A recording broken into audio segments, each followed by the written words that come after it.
શ્રીમદ ભાગવત 10મો સ્કંધ 14મો અધ્યાય. બ્રહ્માજી દ્વારા ભગવાનની સ્તુતિ. બ્રહ્મોવાચ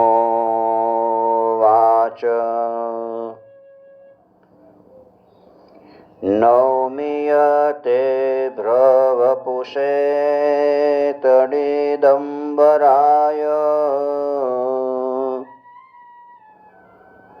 ગુંજાવતં સપરિપિચ્છલ સન્મુખાય વન્યસ્ત્રજે કવલવેત્ર વિષાણવેણુ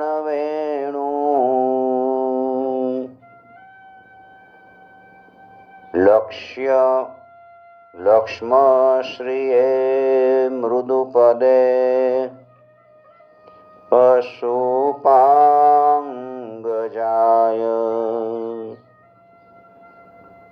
બ્રહ્માજી સ્તુતિ કરતા કહે છે કે પ્રભુ, એકમાત્ર આપ જ સ્તુતિ કરવા યોગ્ય છો. આપનો શ્રી વિગ્રહ મેઘ જેવો શ્યામ સુંદર છે અને એના ઉપર વીજળી જેવું ઝળહળતું પીતાંબર શોભે છે. આપના કંઠમાં ગુંજાની માળા, કાનમાં મકરાકૃત કુંડળ, મસ્તક ઉપર મોર પીંછનો મુકુટ, આ બધાની ક્રાંતિથી આપના મુખની શોભા અત્યંત અદ્ભુત જણાય છે. વક્ષ સ્થળ ઉપર લટકતી વનમાળા અને નાનકડા હાથમાં દહીં ભાતનો કોળિયો છે. કાંખમાં છડી, શૃંગવાદ્ય અને કમરમાં આપની ઓળખ આપતું આપની વેણી શોભી રહી છે. આપના કમળ જેવા પરમ સુકોમળ ચરણ છે અને આ ગોપ બાળકોનો મધુર વેશ. હું બીજું કાંઈ જાણતો નથી, બસ હું તો આપના ચરણો ઉપર ન્યોછાવર છું.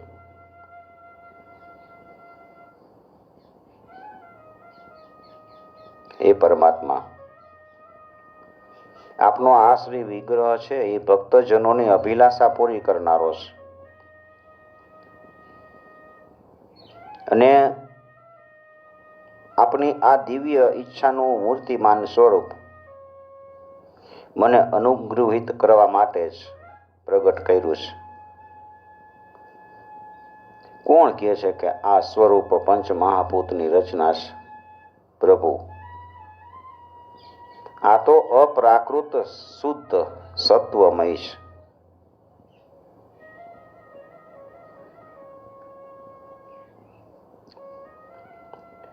હું અથવા તો બીજું કોઈ સમાધિ દ્વારા પણ આપના સચ્ચિદાનંદ સ્વરૂપને એનું મહિમા જાણી શકે એમ નથી.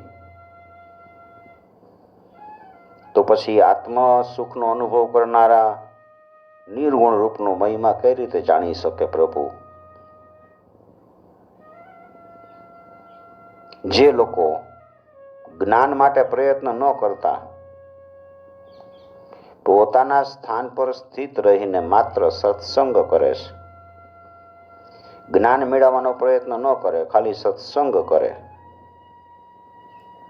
અને આપના પ્રેમી સંતો દ્વારા ગવાયેલી આપની લીલા કથાનું શરીર, વાણી અને મનથી આદરપૂર્વક સેવન કરે, એને જ જીવનનું લક્ષ્ય અને જીવનનો અધિકાર બનાવી લે, એ તો આપના ઉપર પણ વિજય પ્રાપ્ત કરી લે છે. બસ તમારી કથા સાંભળે એ તમારા ઉપર વિજય પ્રાપ્ત કરી લે અને આપ એની ભક્તિને વશ થઈ જાઓ છો.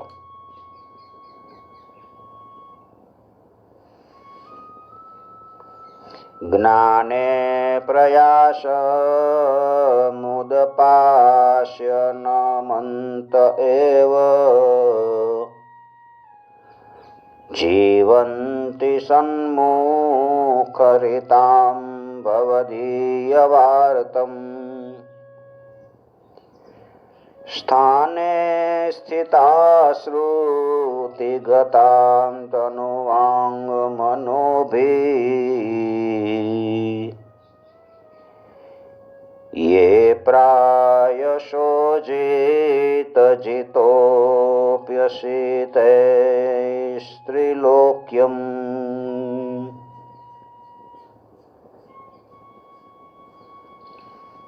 આપની ભક્તિ બધી રીતે કલ્યાણકારી છે. જે લોકો એને છોડીને માત્ર જ્ઞાન પ્રાપ્તિ માટે શ્રમ કરે અને કષ્ટ સહે, એ તો માત્ર દુઃખ જ એને મળે છે. એને તો દુઃખ જ મળે છે.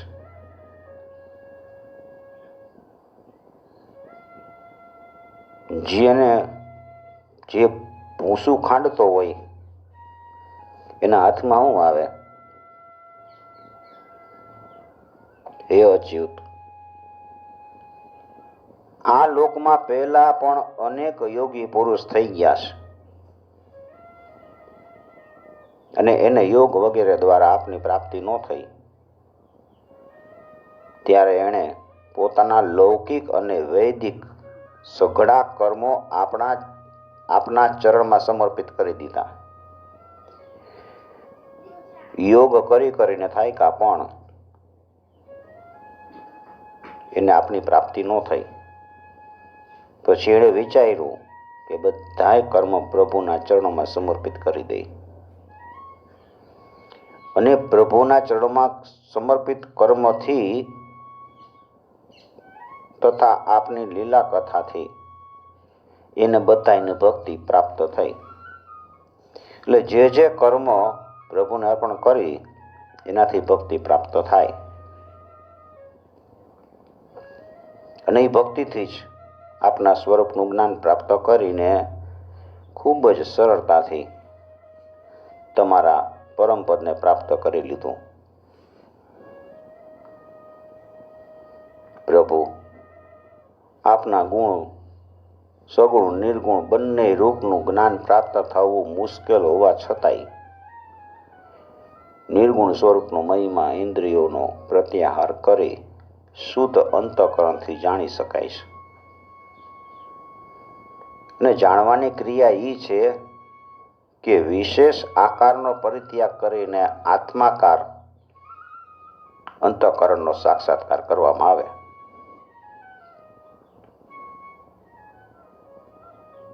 આત્માકારતા ઘટપટાદી રૂપની જેમ સમાન જ્ઞેય નથી,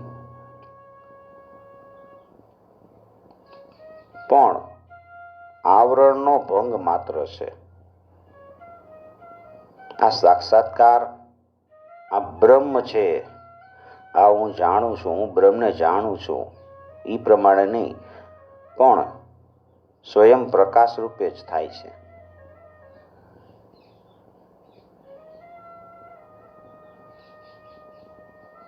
પણ ભગવાન, જે સમર્થ પુરુષોએ અનેક જન્મ સુધી પરિશ્રમ કર્યો અને પૃથ્વીનો એક એક પરમાણુ, આકાશના હિમકણો, ઝાકળના કણ તથા તેમને એમાં ચમકતા જે નક્ષત્રો છે, એ તારાઓ, એ બધાય ગણી નાખ્યા છે. એનામાં ભલા એવું કોણ હોઈ શકે કે જે આપના સગુણ સ્વરૂપના અનંત ગુણને જાણી શકે? પ્રભુ, આપ માત્ર સંસારના કલ્યાણ માટે જ અવતરિત થયા છો. તેથી એ ભગવાન, આપના મહિમાનું જ્ઞાન તો બહુ જ દુર્લભ છે. તેથી જે પુરુષ ક્ષણે ક્ષણે બહુ જ ઉત્સુકતાથી આપની કૃપાનો સારી રીતે અનુભવ કરે છે અને પ્રારબ્ધ પ્રમાણે જે કંઈ સુખ દુઃખ પ્રાપ્ત થાય છે એને નિર્વિકાર મનથી ભોગવી લે છે.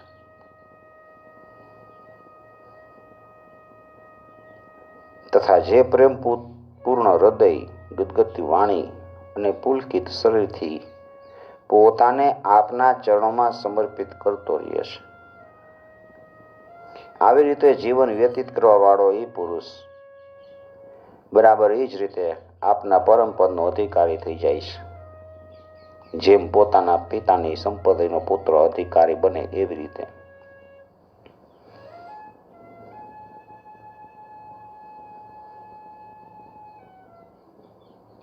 પ્રભુ, મારી કુટિલતા તો જુઓ. આપ અનંત આદિ પુરુષ પરમાત્મા છો અને મારા જેવા મોટા મોટા માયાવી પણ આપની માયાના ચક્રાવામાં પડ્યા છે. છતાંય મેં આપના કાર્યમાં મારી માયાજાળ ફેલાવી અને આપના ઐશ્વર્યની પરીક્ષા લેવાની મેં ધૃષ્ટતા કરી. પ્રભુ, હું આપની આગળ કંઈ જ નથી. હું નગણ્ય છું. શું અગ્નિની સામે કોઈ તણખા કઈ વિષાતમાં આવી શકે છે? ભગવાન, હું તો રજોગુણી છું. રજોગુણથી ઉત્પન્ન થયો છું. એટલે આપના સ્વરૂપને હું વાસ્તવિક રીતે જાણી શકતો જ નથી. એટલે મારી જાતને આપનાથી અલગ સંસારનો સ્વામી માની બેઠો.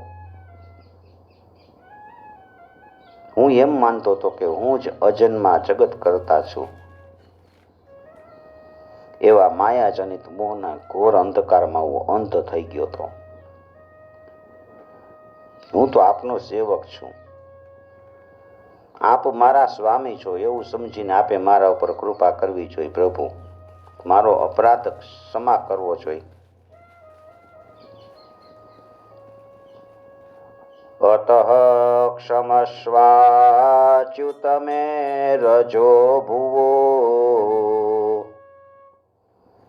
યજાનતસ્તવત પૃથગીષમાનિન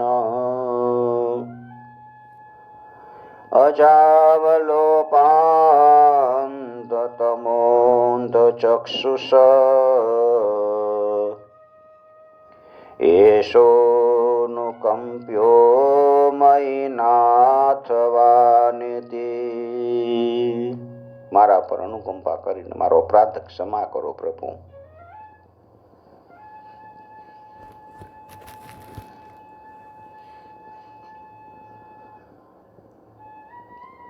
હે મારા નાથ, પ્રકૃતિ, મહત્તત્વ, અંધકાર, આકાશ, વાયુ, અગ્નિ, જળ, પૃથ્વી રૂપ આવરણ એ બધાથી ઘેરાયેલું આ બ્રહ્માંડ એ જ મારું શરીર છે. અને આપના એક એક રૂવાટામાં એમાં જે છિદ્ર છે એમાં રહેલા અસંખ્ય બ્રહ્માંડો એવી રીતે ઉડતા રહે છે જેમ ઝરૂખાની જાળીમાંથી આવતા સૂર્યના કિરણોમાં રજકણોના સૂક્ષ્મ પરમાણુ ઉડતા દેખાય ને એવી રીતે બ્રહ્માંડો ઉડતા હોય છે. પોતાના પરિમાણથી 3.5 હાથના શરીરવાળો અત્યંત શુદ્ર હું ક્યાં ને તમારો મહિમા ક્યાં.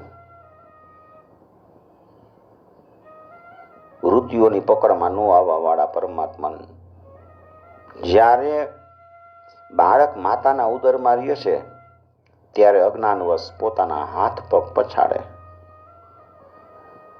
પણ હું માતા એનો અપરાધ ગણે છે અથવા એના માટે કોઈ અપરાધ બને છે ને નથી. આ બે શબ્દોથી કહેવાનારી એવી કઈ વસ્તુ છે કે જે આપણા ઉદરમાં ન હોય? શ્રુતિઓ કહે છે કે જ્યારે ત્રણેય લોક પ્રલયકાળના જળમાં લીન હતા એ સમયે એ જળમાં શ્રી નારાયણના નાભી કમળમાંથી બ્રહ્માનો જન્મ થયો. શ્રુતિ એમ કહે છે. એનું કથન કઈ રીતે અસત્ય ન હોઈ શકે? કોઈ પણ રીતે અસત્ય ન હોઈ શકે. શ્રુતિઓમાં લખેલું છે. પ્રભુ, આપ જ જણાવો હું શું તમારો પુત્ર નથી? પ્રભુ,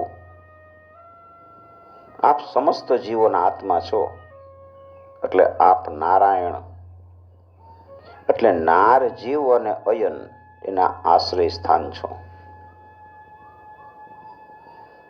આપ સમસ્ત જીવોના અને જગતના અધીશ્વર છો, એટલે આપ નારાયણ, નાર જીવ અને અયન પ્રવર્તક, એનું નામ નારાયણ છે. તમે જ નારાયણ છો, સર્વલોકના સાક્ષી છો. અને નારાયણ, નાર જીવ અને અયન જાણવા વાળા છો. નરથી ઉત્પન્ન થવા વાળા, જળમાં નિવાસ કરવાને કારણે જેમને નારાયણ કહેવાય છે. નાર એટલે જળ થાય અને અયન એટલે નિવાસ સ્થાન, એટલે એનું નામ પડ્યું નારાયણ. એ પણ આપણો એક અંશ છે. એ અંશ રૂપે દેખાવું પણ સત્ય નથી, બલકે આપણી માયા જ છે. માયાને લીધે આપણને એમ થાય કે આ ભગવાન નારાયણ પાણીમાં સૂતા છે, શેષનાગ ઉપર. જો આપનું એ વિરાટ સ્વરૂપ ખરેખર એ જ સમયે જળમાં હતું, તો મેં એ વખતે તેને કેમ જોયું નહીં? જ્યારે હું કમળનાળના માર્ગે એને 100 વર્ષ સુધી જળમાં શોધતો રહ્યો, પછી જ્યારે મેં તપ કર્યું અને એ સમયે મારા હૃદયમાં એનું દર્શન થઈ ગયું. કઈ રીતે? અને પાછું થોડીક ક્ષણોમાં એ પાછું કેમ ન દેખાણું? અંતર ધ્યાન કેમ થઈ ગયું? માયાનો નાશ કરવા વાળા પ્રભુ, દૂરની વાત કોણ કરે? હમણાં આ જ અવતારમાં આ બહાર દેખાતા જગતને આપે આપના ઉદરમાં દેખાડી દીધું. જેને જોઈને માતા યશોદા ચકિત થઈ ગયા હતા. આથી એ તો સિદ્ધ થાય છે કે આ સંપૂર્ણ વિશ્વ માત્ર છે ને, એ તમારી માયા જ છે. જ્યારે આપના સહિત આ સંપૂર્ણ વિશ્વ જેવું બહાર દેખાય છે ને, એવું આપના ઉદરમાંય જોવા મળ્યું. ત્યારે શું આ બધું આપની માયા વિના કોઈ દિવસ પ્રતીત થાય? અવશ્ય. એ આપની લીલા જ છે. એ દિવસની વાત તો જવા દો, આજની વાત કરું. શું આપે આજે મારી સામે પોતાના સિવાય સંપૂર્ણ વિશ્વને પોતાની માયાનો ખેલ નથી દેખાડ્યો? તમે જ દેખાડ્યું. પેલા આપ એકલા હતા, પછી સંપૂર્ણ ગોપ બાળકો બધાય વાછરડા અને છોડીને સિક્કાને બધું આપ બની ગયા. ત્યાર પછી મેં જોયું કે આપના એ બધાય રૂપ ચતુર્ભુજ છે. અને મારા સહિત બધા જ તત્વ છે એની સેવા કરી રહ્યા છે. આપે અલગ અલગ એટલા રૂપ ધારણ કર્યા, પણ હવે આપ માત્ર અપરિમિત અદ્વિતીય બ્રહ્મ રૂપે જ શેષ રહી ગયા છો.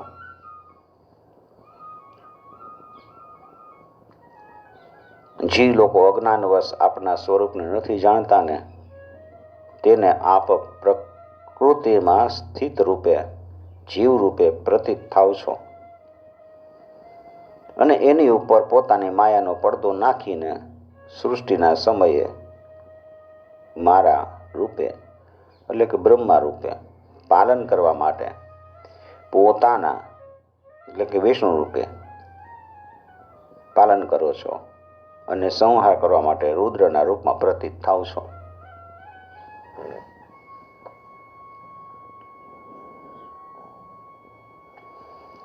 जानतां त्वत्पदवीमनात्मन् यात्मात्मना भासि वितत्य मायाम् सृष्टाविवाहं जगतो विधान इव त्वमेषो अनन्त इव त्रिनेत्र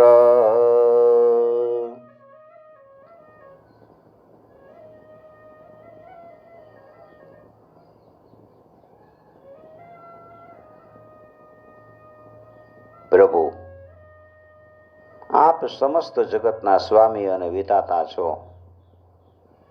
અજન્મા હોવા છતાંય આપ દેવતાઓની, ઋષિઓની, મનુષ્યો, પશુ, પક્ષી, જળચર વગેરે યોનિઓમાં અવતાર તમે ગ્રહણ કરો છો. તેથી જ આ રૂપો દ્વારા દુષ્ટ પુરુષોનું અભિમાન નષ્ટ કરીને સત્પુરુષો પર તમે કૃપા કરો છો. ભગવાન, આપ અનંત પરમાત્માના યોગેશ્વર છો.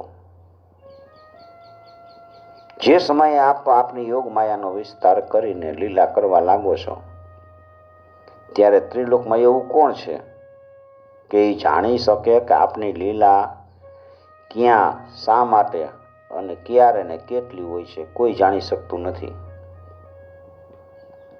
એટલે આ જગત સ્વપ્ન જેવું અસત્ય, અજ્ઞાનરૂપ અને દુઃખ ઉપર દુઃખ આપવા વાળું છે. આપ પરમાનંદ, પરમ જ્ઞાન સ્વરૂપ અનંત છો. જગતની માયાથી ઉત્પન્ન અને વિલીન થવા છતાંય આપમાં આપની સત્તાથી સત્ય જેવું પ્રતીત થાય છે. જગત છે એ આખું ખોટું છે, પણ ભગવાનની માયા અંદર રહેલી છે, ભગવાનની સત્તા રહેલી છે, એટલે આપણને સત્ય લાગે છે. પ્રભુ, આપ જ એકમાત્ર સત્ય છો, કેમ કે આપ સર્વના આત્મા છો. આપ પુરાણ પુરુષ હોવાને કારણે સઘળા જન્માદિ વિકારોથી રહિત છો, સ્વયં પ્રકાશ છો. એટલે દેશ, કાળ અને વસ્તુ જે પરપ્રકાશ છે એ કોઈ રીતે આપને સીમિત કરી શકતું નથી. અને એના આદિ પ્રકાશ પણ તમે છો. આપ અવિનાશી હોવાને લીધે નિત્ય છો. આપનો આનંદ અખંડ છે. આપ શુદ્ધ નિરંજન સ્વરૂપ છો. આપ પૂર્ણ એક છો. સમસ્ત ઉપાધિઓથી મુક્ત હોવાને કારણે આપ અમૃત સ્વરૂપ છો. સર્વ જીવના આત્મા છો. જે ગુરુરૂપી સૂર્યથી તત્વજ્ઞાન રૂપી દિવ્ય દ્રષ્ટિ પ્રાપ્ત કરી લે અને એનાથી આપનો પોતાના સ્વરૂપના રૂપમાં સાક્ષાત્કાર કરી લે છે, આ મિથ્યા સંસાર સાગરને જાણે પાર કરી જાય છે. ઈવડાઈ આ સંસાર સાગર મિથ્યા હોવાથી એનાથી પાર થવું એમ કેવું પણ અવિચારી દ્રષ્ટિ છે. જે પુરુષ પરમાત્માને આત્મા રૂપે નથી જાણતા અને એ અજ્ઞાનને લીધે જ આ નામ રૂપાત્મક અખિલ પ્રપંચથી ઉત્પત્તિનો ભ્રમ એને થઈ જાય છે. પણ જ્ઞાન થાય કે તરત જ એનો આત્યંતિક પ્રલય થઈ જાય છે. જેમ દોરડામાં ભ્રમવશ સાપની પ્રતીતિ થાય અને ભ્રમ નિવૃત્ત થઈ જાય, ભ્રમ વયો જાય, એટલે તરત જ એ સાપની નિવૃત્તિ થઈ જાય છે. સાપ દેખાતો નથી. આત્માનમેવાત્મતયા વિજાનતા તેનૈવ જાતં નિખિલં પ્રપંચિતં જ્ઞાનેન ભૂયોऽપि ચ તત્પ્રલીયતે રજ્જવામહેર્ભોગભવા ભવો યથા. 25 શ્લોક સુધી વાંચ્યું. શ્રીમન્નારાયણ નારાયણ નારાયણ.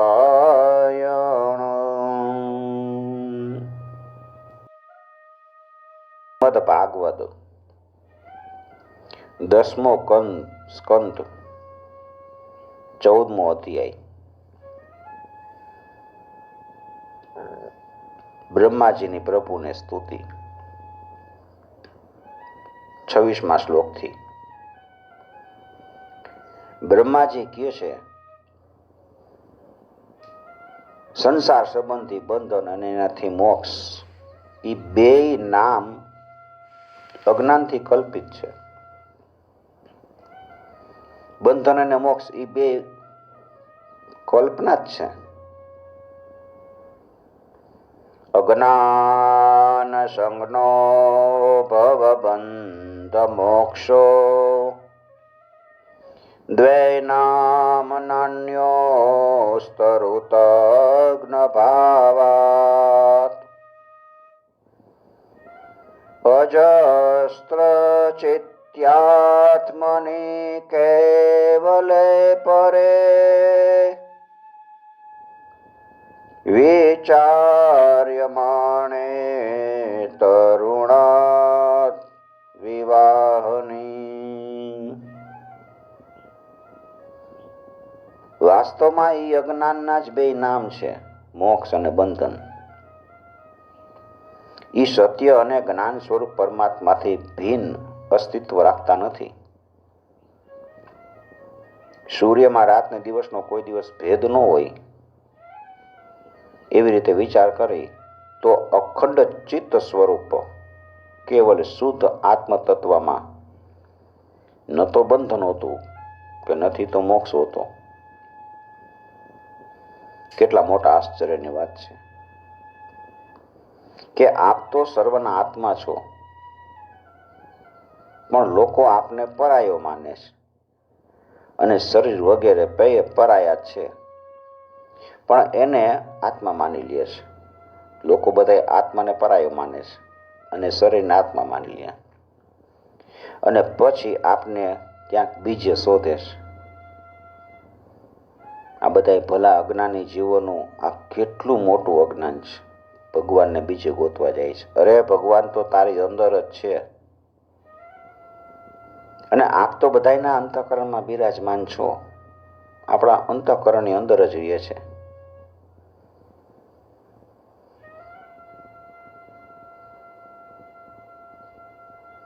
એટલે સંતજનો છે એ આપના સિવાય જે કંઈ પ્રતીત થઈ રહ્યું છે એનો પરિત્યાગ કરીને પોતાની અંદર જ તમને શોધે છે. જોકે દોરડામાં સાપ નથી, એમ છતાંય એ પ્રતીત થતા સાપને મિથ્યા કર્યા વિના ભલા કોઈ સત્પુરુષ સાચા દોરડાને કઈ રીતે જાણી શકે? જ્યાં સુધી મિથ્યા સર્પ દેખાતો હોય એનું જ્ઞાન ન થાય ત્યાં સુધી સાચો દોરડું છે એ ખબર જ ન પડે.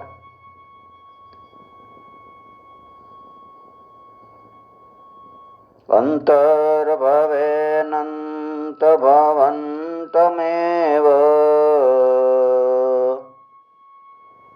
યત્યજંતો મૃગયંતિ સંત અસંતમપ્યન્ત્યહિ મનંતરેણ સંતમ ગુણમ તમ કિમુયાતિ સંત સંતમ ગુણમ તમ વિમુયન્તિ સંતઃ. તમારા જે ભક્તજનો હોય એના હૃદયમાં સ્વયં સ્ફુરિત થવા વાળા ભગવાન આપના જ્ઞાનનું સ્વરૂપ અને મહિમા એવો છે કે એનાથી અજ્ઞાન જનિત જગતનો નાશ થઈ જાય. આ જગત છે એ ખોટું છે એનું જ્ઞાન થઈ જાય. જે પુરુષ આપના યુગલ ચરણ કમળનો કિંચિત માત્ર પણ કૃપા પ્રસાદ પ્રાપ્ત કરી લે એનાથી અનુગ્રહિત થઈ જાય એ જ આપના સચ્ચિદાનંદ રૂપ પરમાત્મા મહિમાને જાણી લે. બીજા કોઈ પણ જ્ઞાન વૈરાગ્ય વડે કે બીજા કોઈ સાધનથી કે પોતાના પ્રયત્નથી દીર્ઘ કાળ સુધી કેટલું અનુસંધાન કરતા રહીએ ને તોય આપના મહિમાનું યથાર્થ જ્ઞાન પ્રાપ્ત ન કરી શકે. એટલે ભગવાન મને આ જન્મમાં, બીજા જન્મમાં અથવા કોઈ પણ પશુ પક્ષી વગેરે જન્મમાં એવું સૌભાગ્ય પ્રાપ્ત થાય કે હું આપના દાસનો દાસ થઈ જાઉં અને પછી આપના ચરણ કમળની સેવા કરું. જગતના મોટા મોટા યજ્ઞો સૃષ્ટિના પ્રારંભથી લઈને હજી સુધી આપને પૂર્ણ રીતે તૃપ્ત નથી કરી શક્યા કે એવો કોઈ યજ્ઞ નથી કે ભગવાનને તૃપ્ત કરી દે. પણ ધન્ય છે એ વ્રજની ગાયોને અને ગોવાલોને કે જેના વાછરડા અને બાળક બનીને આપે એના સ્તનોનું અમૃત જેવું દૂધ ખૂબ ઉમંગથી પીધું. વાસ્તવમાં એનું જીવન સફળ છે. એ લોકો જ અત્યંત ધન્ય છે. ઓહો, નંદ વગેરે વ્રજવાસી ગોવાળિયાઓ ધન્ય ભાગ્ય છે. વાસ્તવમાં એમનું જીવન અહોભાગ્ય છે.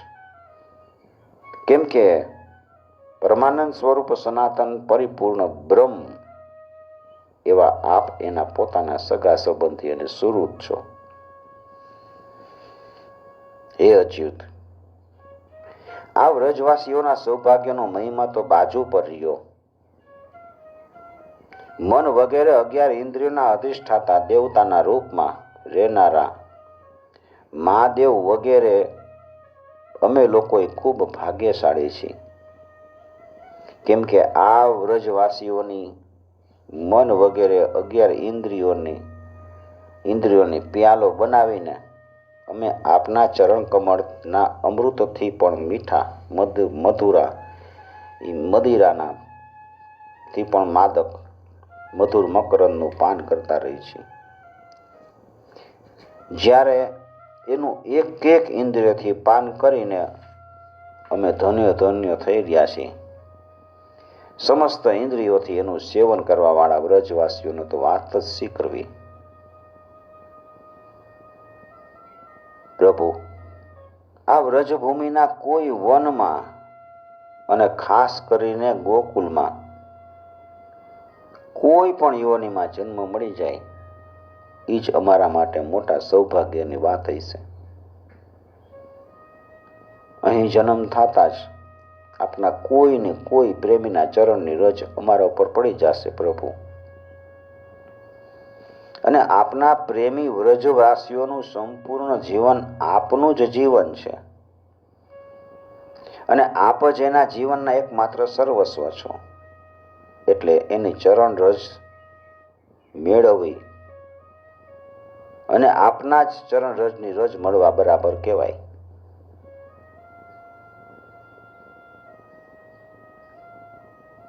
અને આપના ચરણની રજને તો શ્રુતિઓ પણ અનાદિકાળથી આજ સુધી શોધી રહી છે કે ભગવાનના ચરણની રજ ક્યાં છે. દેવતાઓના પણ આરાધ્ય દેવ પ્રભુ, મારો આપને એક પ્રશ્ન છે કે આ વ્રજવાસીઓને એની સેવાના બદલામાં આપ શું આપશો? શું ફળ આપશો?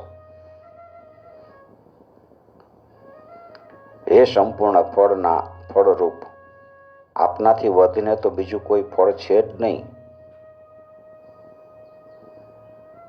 વિચારીને મારું મન મોહિત થઈ જાય છે. તમે એને શું આપશો? તમારી આટલી ઉપાસના કરે છે.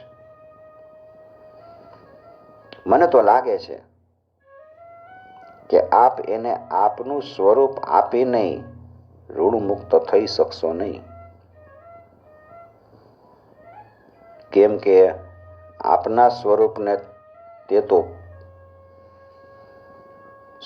તો એ પૂતનાએ પણ પોતાના સંબંધીઓને અઘાસુર, બકાસુર વગેરે સાથે પ્રાપ્ત કરી લીધું છે. જેનો માત્ર વેશ જ સાધ્વી સ્ત્રીઓનો હતો, પણ હૃદયથી મહાક્રૂર હતી. જ્યારે એણે પોતાના ઘર, ધન, સ્વજન, પ્રિય, શરીર, પુત્ર, પ્રાણ, મન બધુંય આપના ચરણમાં સમર્પિત કરી દીધું છે, જેનું સર્વ કંઈ આપના માટે જ છે, એ વ્રજવાસીઓને પણ એ જ ફળ આપીને આપ કઈ રીતે ઋણમુક્ત થઈ શકશો?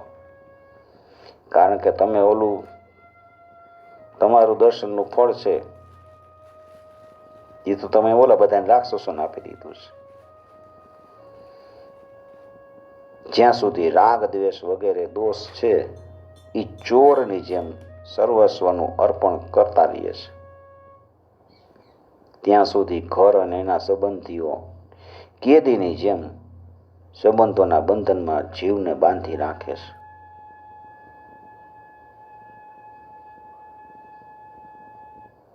અને જ્યાં સુધી મોહ છે એ પગની બેડીઓની જેમ જકડી રાખે છે, જ્યાં સુધી જીવ આપનો નથી થઈ શકતો. મોહ એવો પગમાં બાંધી લે આપણને બેડીઓની જેમ. તાવદ રાગાદયસ્તેના તાવત કારાગૃહં ગૃહં તાવન મોહોન્દ્રે નિગડો યાવત કૃષ્ણ ન તે જનાઃ.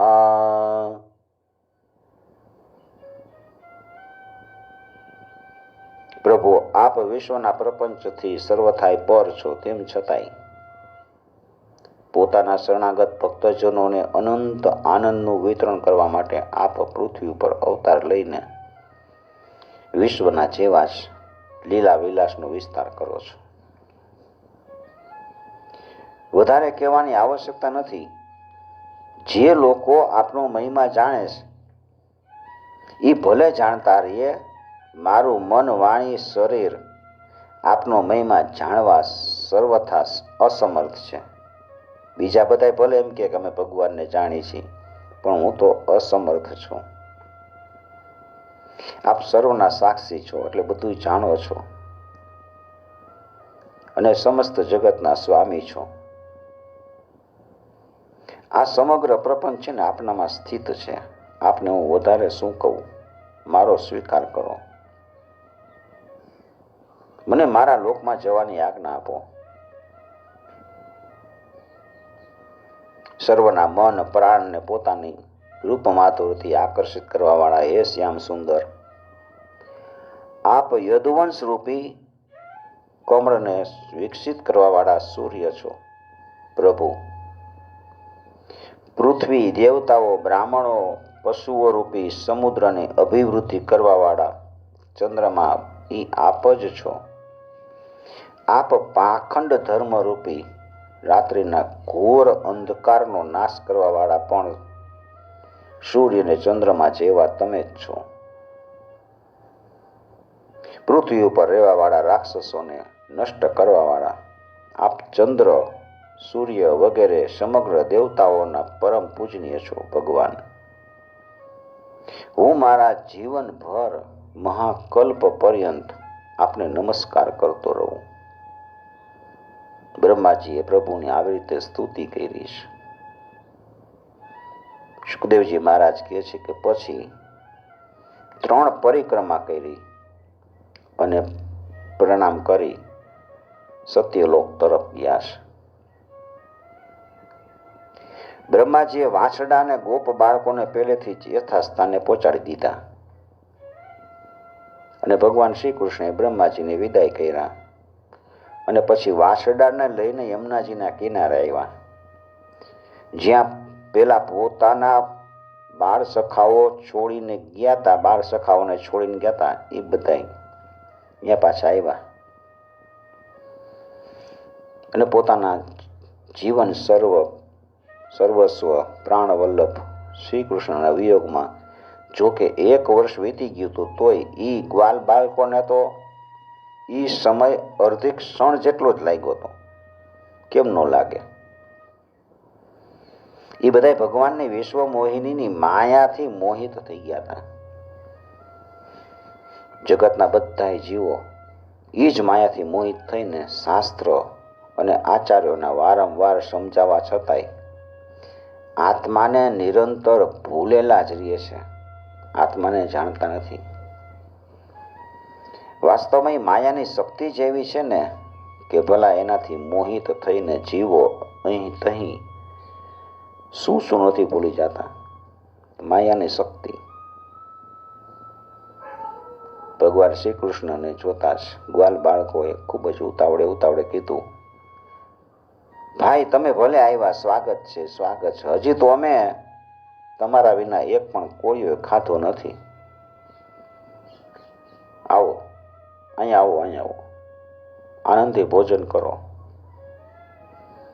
હસતા હસતા ભગવાને ગ્વાલ બાળકોની સાથે ભોજન કર્યું અને એને અઘાસુરના શરીરનું હાડ પિંજર બતાવતા વનમાંથી વ્રજમાં પાછા આવ્યા.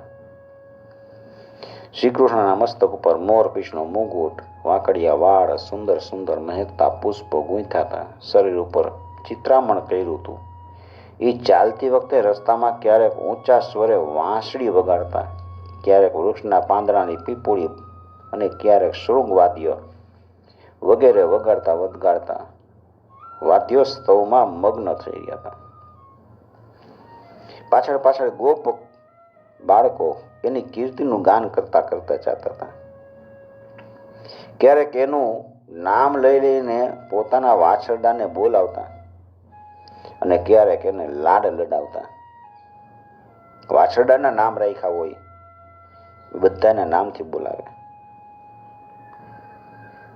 આવી રીતે જાતા હોય ને રસ્તાની 2 બાજુ ગોપીઓ ઊભી હોય છે.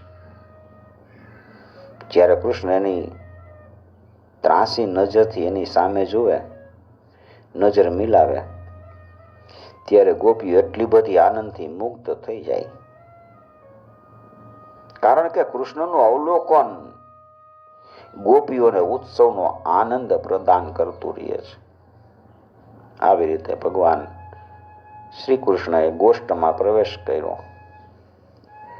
પરીક્ષિત, એ જ દિવસોએ બાળકોએ વ્રજમાં જઈને કીધું કે આજે યશોદા મૈયાનો લાડલો નંદનંદન વનમાં એક મોટો અજગર હતો ને, એને મારી નાખ્યો અને અમારી રક્ષા કરી. પોતાની માને કહે છે. પરીક્ષિત રાજા કહે છે કે બ્રહ્મન, વ્રજવાસીઓ માટે તો શ્રી કૃષ્ણ પોતાના પુત્ર સમાન હતા. એટલે પોતાના પુત્ર ન હતા, બીજાના પુત્ર હતા. પછી એને શ્રી કૃષ્ણમાં આટલો બધો પ્રેમ કેમ થયો? આવો પ્રેમ તો પોતાના બાળકો ઉપર પણ પહેલા ક્યારે નહોતો થયો. એટલો પ્રેમ તો કૃષ્ણ ઉપર થયો. એનું કારણ શું? સુખદેવજી કહે છે, સર્વેષામપી ભૂતાનાં નૃપસ્વાત્મેવ વલ્લભ ઈતરે પત્યવિત્તાસ્થાસ્તદ્વલ્લભય પતમેયેવહિ. રાજન સંસારના બધા પ્રાણીઓ છે ને, એ પોતાના આત્મા સાથે સૌથી વધારે પ્રેમ કરે. પુત્ર, ધન અથવા બીજા કોઈની સાથે જે પ્રેમ હોય ને, એ તો એટલા માટે છે કે એ વસ્તુઓ આપણા આત્માને પ્રિય લાગે છે. આ જ કારણ છે કે બધાય પ્રાણીનો પોતાના આત્મામાં પ્રીતિ જેવો પ્રેમ હોય છે. આત્મા પ્રતિ જેવો પ્રેમ હોય છે ને એવો બીજા કોઈ ઉપર નથી હોતો. પુત્ર ઉપર ન હોય, ધન ઉપર ન હોય, ઘર ઉપર ન હોય. જે લોકો શરીરને જ આત્મા માને છે એ પણ પોતાના શરીર સાથે જેટલો પ્રેમ કરે છે ને એટલો પ્રેમ શરીરના સંબંધથી, પુત્ર મિત્ર એની સાથે નથી કરતા. પુત્ર ને મિત્ર ને તો શરીરનો સંબંધ છે. થોડોક વિવેક થાય ને, દેહમાં મમતા રહેલી હોય તોય એ દેહ આત્મા જેટલો પ્રિય નથી લાગતો અને પ્રિય હોતો નથી. કારણ કે આ શરીરના જીર્ણ શીર્ણ થઈ જવા છતાંય જીવની આશા પ્રબળતા પૂર્વક રહે છે કે હું જીવતો રહું. આનાથી એ વાત નક્કી થાય કે બધાય પ્રાણીઓ પોતાના આત્મા સાથે સૌથી અધિક પ્રેમ કરે છે અને એના માટે જ આ જગત સંપૂર્ણ જગત સાથે પ્રેમ કરે છે. આ શ્રી કૃષ્ણને તમે બધાય આત્માઓનો આત્મા સમજો. સંસારના કલ્યાણ માટે યોગ માયાનો આશ્રય લઈને તેઓ અહીં શરીરધારી જેવા લાગે છે. યોગ માયાને લીધે આપણને એમ થાય છે કે આ શરીર છે, શરીરધારી છે, પણ એ પરાત્પર પરબ્રહ્મ છે. જે લોકો પર ભગવાનના વાસ્તવિક સ્વરૂપને જાણી લે છે એના માટે તો આ જગત છે એમાં જે કંઈ પણ ચરાચર પદાર્થ છે ને અથવા એનાથી પર પરમાત્મા બ્રહ્મ નારાયણ વગેરે જે ભક્ત સ્વરૂપ છે એ બધાય શ્રી કૃષ્ણ સ્વરૂપ જ છે. શ્રી કૃષ્ણ સિવાય બીજી કોઈ પ્રાકૃત અપ્રાકૃત વસ્તુ છે જ નહીં. બધી વસ્તુઓનો અંતિમ રૂપ એના કારણમાં સ્થિત હોય છે. એ કારણના પરમ કારણ ભગવાન શ્રી કૃષ્ણ છે. ત્યારે ભલા એ બતાવો કે કઈ વસ્તુને ભગવાન શ્રી કૃષ્ણથી ભિન્ન કેવી. જેમણે પુણ્ય કીર્તિ મુકુંદ મોરારીના પદ પંકજ રૂપી નૌકાનો આશ્રય લીધો છે કે જે સત્પુરુષોનું સર્વસ્વ છે, એના માટે ભવસાગર વાછરડાની ખરી જેવો છે. ભગવાનના પદ પંકજ રૂપી નૌકાનો આશ્રય લઈ લેવો. સમાશ્રિતાયે પદ પ્લવમ મહત્પદમ પુણ્ય યશો મુરારે ભવાંબુધિર્વત્સપદમ પરમ પદમ પદમ પદમ યદ વિપદામ ન તેષામ પદમ પદમ યદ વિપદા ન તેષામ. જેને ભગવાનના ચરણનો નૌકારૂપી આશ્રય બનાવી લીધો એ સત્પુરુષોનું સર્વસ્વ ભગવાન જ છે. અને એના માટે તો આ ભવસાગર છે ને એ વાછડાની ખરી જેવું બની જાય, એને પરમ પદની પ્રાપ્તિ થઈ જાય છે. વિપત્તિનું ઘર એવો આ સંસાર છે એને પછી રહેતો નથી. પરીક્ષિત, તમે મને પૂછ્યું હતું કે ભગવાનના 5મા વર્ષની લીલા ગ્વાલ બાળકોએ 6ઠા વર્ષમાં કઈ રીતે કીધી, એનું રહસ્ય મેં તમને બતાવ્યું. ભગવાન શ્રી કૃષ્ણની ગોપ બાળકો સાથે વન ક્રીડા, અઘાસુરને મારવો, લીલા લીલા ઘાસથી છવાયેલી જમીન ઉપર બેસીને ભોજન કરવું, અપ્રાકૃત રૂપધારી વાછરડા અને ગોપ બાળકોનું પ્રગટ થવું, બ્રહ્માજી દ્વારા કરાયેલી આ મહાન સ્તુતિ જે મનુષ્ય સાંભળશે અથવા કહેશે એ બધાયને ધર્મ, અર્થ, કામ અને મોક્ષની પ્રાપ્તિ થઈ જશે. પરીક્ષિત, આ પ્રમાણે શ્રી કૃષ્ણ અને બલરામજીએ કુમાર અવસ્થાને અનુરૂપ સંતા કુકડી, પાડો બાંધવી, વાંદરાની જેમ કૂદકા મારવા વગેરે અનેક લીલાઓ કરીને પોતાની કુમાર અવસ્થામાં વ્રજમાં જ વિતાવી હતી. એવમ વિહારે કૌમારે કૌમારમ જહતુર્વ્રજે નીલાયને સેતુર્બંધે મર્કટોત્પ્લવનાદિભિ.